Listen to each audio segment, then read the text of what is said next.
አጽናፍ የተመሰገነ ይሁን። እናታችን ወላዲተ አምላክ ቅድስተ ቅዱሳን ንጽሕተ ንጹሐን በምልጃዋ በአስታራቂነቷ ሁላችንንም ከጌታችን ከመድኃኒታችን ከኢየሱስ ክርስቶስ ዘንድ በረከተ ሥጋ በረከተ ነፍስ ታሰጠን። ዛሬ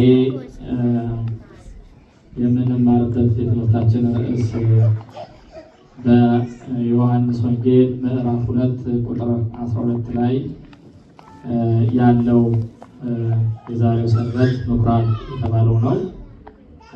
እሱን ርዕስ አድርገን ነው የምንማረው። ዛሬ ሌላ መርሃ ግብር ስላለ አጠር አድርጌ ነው የምናገረው። አሁን ከ30 ነው የሚለው 20 ደቂቃ አስተምራለሁ። 50 ሴት እንጨርሳለን። ግን እናንተ በደንብ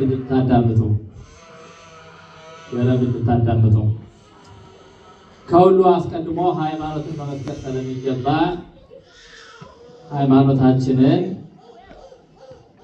ቅድመ ዓለም ከእግዚአብሔር አብ አካል ዘእምአካል ባህሪ ዘእምባህሪ የተወለደ ተቀዳሚ ተከታይ የሌለው የአብ አካላዊ ቃል ድህረ ዓለም ከመቤታችን ከሥጋዋ ሥጋ ከነፍሷ ነፍስ ነስቶ ሰው ሆነ። ወልደ እግዚአብሔር በመለኮቱ ወልደ ማርያም በትስብእቱ ከበረ፣ በተዋሕዶ ከበረ። ነአምን ክልኤተ ልደታተ እንዳሉ ሳዊሮስና ባስልዮስ የአባቶቻችን ሃይማኖት አድርገን ሃይማኖታችንን መስክረን ትምህርታችንን እንጀምራለን። የቅዱሳን አምላክ እኔ የምናገርበትን አንደበት እናንተም የምትሰሙበትን እዝነ ልቡና ያከናውንልን። ዛሬ የተነበበው ወንጌል በዮሐንስ ወንጌል ምዕራፍ 2 ቁጥር 12 እስከ ፍጻሜ ምዕራፍ ያለው ነው። እንዲሁም ደግሞ በመዝሙረ ዳዊት ላይ እስመ ቅንዓተ ቤትከ በልዐኒ ያለውን እዚሁ ላይ አብሮ የተጠቀሰውን ነው። ሌላ ርዕስ አልመርጥም። ምኩራብ የሚለውን የዛሬውን ሰንበት ርዕስ አድርገን ነው የምንማረው። እንግዲህ መጀመሪያ ጌታችን መድኃኒታችን ኢየሱስ ክርስቶስ በኢየሩሳሌም ያደረገው አንጽሖተ ቤተ መቅደስ ነው። የዛሬው ቀን የምናከብረው ጌታችን መድኃኒታችን ኢየሱስ ክርስቶስ በኢየሩሳሌም ያደረገው አንጽሖተ ቤተ መቅደስ ነው። በተለምዶ ምኩራብ ብለን ብንጠራው ዛሬ አንጽሖተ ቤተ መቅደስ ነው። ቤተ መቅደስና ምኩራብ ልዩነት አላቸው። ምኩራብ የሚባለው 10 የዕብራዊ ወይም ደግሞ 10 እስራኤላዊ ወንድ ባለበት ሁሉ እስራኤላውያን ሲበተኑ በተበተኑበት ሁሉ ቤተ ጸሎት ያደርጋሉ፣ ይሰራሉ። ያ ነው ምኩራብ የሚባለው። በኢየሩሳሌም ያለው ግን 46 ዘመን የተሰራው የሰሎሞን ቤተ መቅደስ ጌታ ዛሬ አንጽሖተ ቤተ መቅደስ ያደረገበት ወይም ደግሞ ይሄ በሬዎችን፣ በጎችን እንዲሁም ደግሞ ርግቦችን፣ ለዋጮችን ያስወጣበት አንጽሖተ ቤተ መቅደስ ያደረገበት ይሄ በኢየሩሳሌም ያለው የሰሎሞን ቤተ መቅደስ ነው። ይሄ የሰሎሞን ቤተ መቅደስ 5 ክፍሎች አሉት። በተለይ ግን ይሄ 4ቱ እንደ የሴቶች ብቻ የሚገቡበት አለ፣ ወንዶች የሚገቡበት አለ፣ ሌዋውያን የሚቀመጡበት የሚኖሩበት አለ። መጀመሪያ ላይ ያለው አሕዛብ የሚጸልዩበት ነው። አሕዛብም ወይም ደግሞ እስራኤላውያንም በአንድነት የሚጸልዩበት። አሁን ዳር ላይ ያላችሁት አላችሁ አይደል? ከዚህ ውጪ ከዛ ያሉት አሕዛብም ሕዝቡም አሕዛብም ወይም ደግሞ እስራኤላውያንና ከእስራኤል ውጪ ያሉት የሚጸልዩበት ቦታ ያኛው እዚያ ላይ ነው። ይሄ ንግዱ ሲካሄድ የነበረው ውጭ ላይ ነው። ከቤተ መቅደሱ የትኛው ክፍል? የመጨረሻው ክፍል ላይ ነው። ለዚያ ነው አባቶቻችን ያው ምኩራብ ቤተ መቅደስ ብለው የተረጎሙት። ያኛው ክፍል የውስጠኛው አይደለም። ቤተ መቅደስ የሚባለው ሌዋውያኑ የሚገቡበት በሀገራችን ክብ ቤተክርስቲያን አይታችሁ ከሆነ ቅኔ ማህሌት አለ። ከቅኔ ማህሌት ቅድስት አለ። ከቅድስት በኋላ ቅድስተ ቅዱሳን የሚባል አለ ማለት ነው። ያ ቅድስተ ቅዱሳን ካህናት ብቻ የሚገቡበት ነው። ከመቅደሱ ወይም ደግሞ ከመቅደሱ ቀጥሎ ያለው ቅድስቱ ላይ የሚሆኑት ሌዋውያኑ ናቸው። ከዛ ደግሞ ልክ እንደ ቅኔ ማህሌቱ ባለው በመጨረሻው ክፍል ላይ የአይሁድና አህዛብ በአንድነት ጸሎት የሚያደርጉበት ነው። እዚያ ላይ ነው እንግዲህ ሰዎች ለመስዋዕት የሚያቀርቡትን ይዘው ይመጣሉ። ይዘው ሲመጡ ቀይ ያመጡትን ነጭ ነው የሚያስፈልግ ይሏቸዋል። ነጭ ማየት ይዤ ያሏቸው እንደሆነ አይ ከዚህ አለ ብለው ይሸጡላቸዋል። ስለዚህ እነዚህ ደላሎች ናቸው። ቤተ መቅደስ መጨረሻው ክፍል ላይ ሆነው ምን ያደርጋሉ? አይ አንተ ያመጣኸው አይ እግዚአብሔር እኮ ለመስዋዕት የሚፈልገው ወንዱን ነው፣ አንተ ያመጣኸው ሴቲቱን ነው። በሁለት ሴት አንድ እንቀይረሃለን ይሏቸዋል። በጥቁሩ ነጭ ሁለት ጥቁር ብታመጣ አንድ ነጭ እንቀይረሃለን እያሉ እየለወጡ ለመስዋዕት የሚሆነው ይሄ ነው እያሉ ይሰጧቸዋል። እንዲሁም ደግሞ ልብሳቸውን ሰርተቴ ቀሚስ ለብሰው እንዲህ የሚያንጸባርቅ ልብስ ይዘው ከብቶቹን ደግሞ ለመስዋዕት ይዟቸው ገና ከበር ሲመጡ ያስደነብሩባቸዋል። ከውስጥ የገቡ እንደሆነ ቤተ መቅደስ የገባ አይወጣም፣ ከሌ የገባ አይነጻም ይሏቸዋል።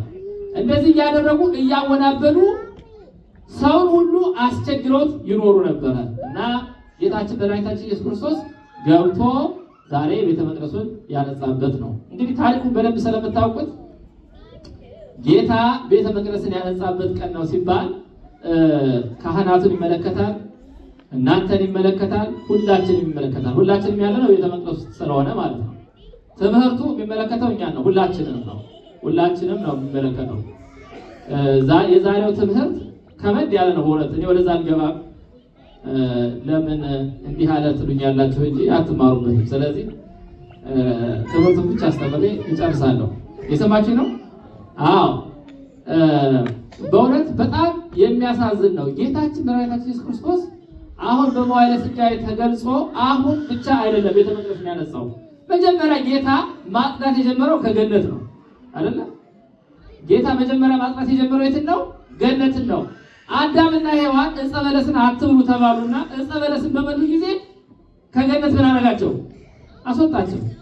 ከገነት አስወጣቸው። ይሄም ብቻ አይደለም። በቤተ መቅደስ በተለይ በጣም የምናውቀው ታሪክ የአፍኒንና የፊንሐስ የኤሊ ልጆች ታሪክ አለ። የአፍኒንና የፊንሐስ የኤሊ ልጆች በቤተ መቅደስ ውስጥ 3 ከባድ ነገሮችን አድርገዋል። እንደው አጠር ለማድረግ የመጀመሪያው ትልቁ ኃጢአታቸው ምንድን ነበረ? ይሄ የሚገባው ለካህኑ ነው፣ ይሄ የሚገባው እንዲህ ነው እያሉ አንደኛ ለስጋዊ የሚጠቅማቸው ሁሉ ያጨረብሩ ነበር። ከዚያ በተጨማሪ ደግሞ በቤተ መቅደስ በቀዳማይ ሰዓተ ሌሊት በርቶ በቀዳማይ ሰዓተ መዓልት የሚጠፋ ፋና መብራት አለ። በቤተ መቅደስ ስርዓት ማታ ላይ የተለኮሰው ሻማ መብራት ጠዋት በቀዳማይ ሰዓተ መዓልት ይጠፋል። ስለዚህ እነሱ ምን አሉ? ባዶ ደብተራ ኦሪት ሌሊት ሙሉ ስናበራ አናድርም አሉና በቀዳማይ ሰዓተ ሌሊት በርቶ በቀዳማይ ሰዓተ መዓልት የሚጠፋው ለ12 ሰዓት የሚበራውን ያንን ፋና አስቀሩ። ከዚያ በተጨማሪ ደግሞ ለጸሎት የሚሄዱ ሴቶችን ሳይቀር ይደፉ ነበር ይላል። በጣም ትልቅ ኃጢአት ነው። ይህ ሁሉ በማድረጋቸው መጨረሻ እነርሱ ሞቱ። ታቦተ ጽዮንም ሆነች ተማረከ። በእነሱ ደም ነው ቤተ መቅደስን ያነጻት ማለት ነው። በእነሱ ደም ነው። አሁን ይሄ በሐዲስ ኪዳን ያ በብሉይ ኪዳን የተደረገ ነው። በሐዲስ ኪዳን ዘመነ ምሕረት ነው እንጂ ዘመነ ፍዳ ስላልሆነ ጌታችን መድኃኒታችን ኢየሱስ ክርስቶስ አሁን እነዚህን ለዋጮቹን ከብቶቻቸውን አስወጣ እንጂ እነርሱን ግን አልገረፋቸውም። በደንብ አንብቡት። እነሱን ገርፏቸዋል? አልገረፋቸውም። ለቤተ መቅደስ የማይገባውን ነገር አውጡ አላቸው እንጂ እነርሱ ላይ አልፈረደባቸውም፣ አላስወጣቸውም። የምሕረት ዘመን ስለሆነ በብሉይ ጊዜ ግን አዳምና ሔዋንን ሳይቀር አስወጥቷቸዋል። የሞት ሞት ተፈርዶባቸው አፍኒንና ፊንሐስ ለሞት ተዳርገዋል። በሐዲስ ኪዳን ጌታችን መድኃኒታችን ኢየሱስ ክርስቶስ ግን የምህረት አምላክ ሆኖ ተገልጦ ሲያስተምር ግን እነርሱን በጅራፍ አልገረፋቸውም። የሚለውጡትን የሚሸጡትን በጎቻቸውን ከብቶቻቸውን እንዲያውም ለበጎቹ እና ለበሬዎቹ ያደረገውን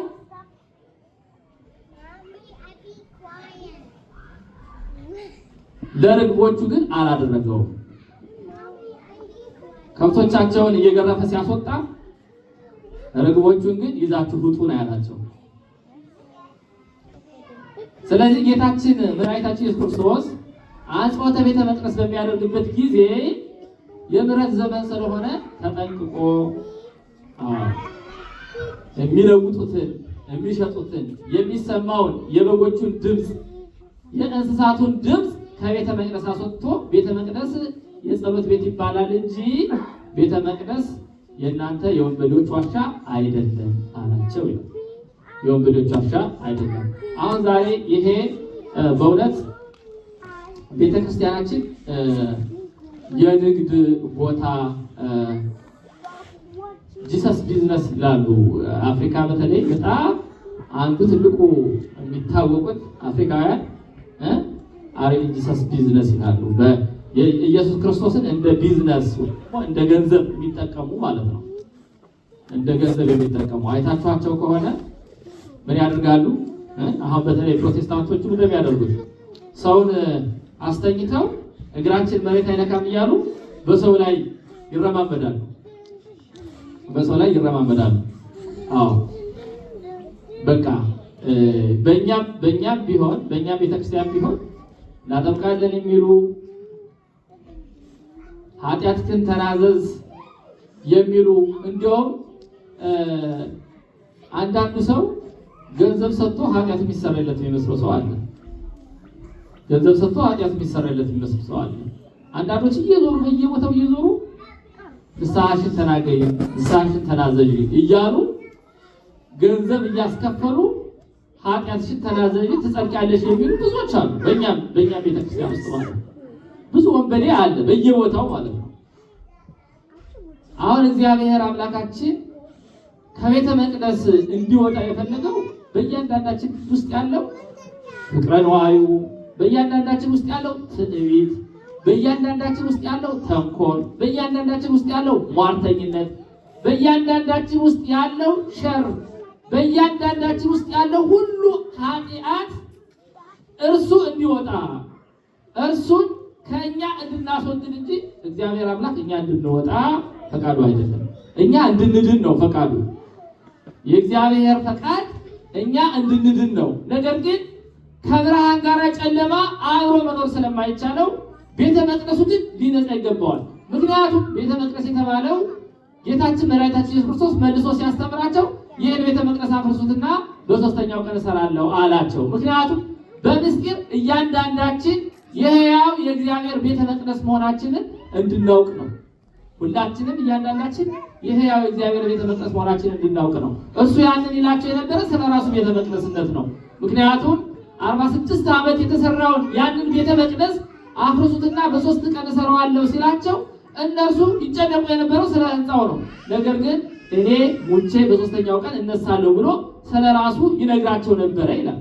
ስለዚህ አሁን ቤተ መቅደስን አነጻ ስንል እኛም ዛሬ የሕያው የእግዚአብሔር ቤተ መቅደሶች ናችንና በውስጣችን ያለውን ተንኮል፣ ትዕቢት፣ የማይገባውን እንደ በሬ ትልልቁን መካከለኛውን ኃጢአት ደረጃ አለው። እየሰማችሁ ነው? ኃጢአት ደረጃ አለው። ኃጢአት ደረጃ አለው።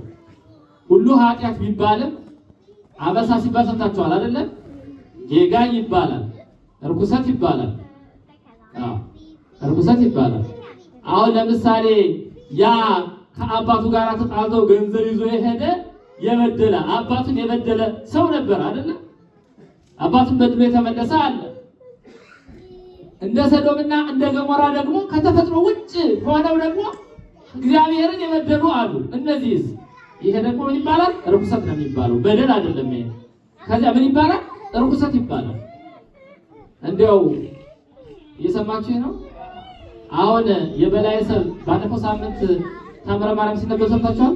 ስለ በላይ ሰብ በላይ ሰብ 78 ነፍሳትን በላና መጨረሻ ላይ እንዴት ሆኖ ሞተ ነው የሚለው። ሰምታችኋል።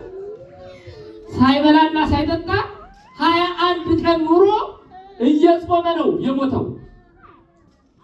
ምን ሆኖ እየጾመ ነው የሞተው።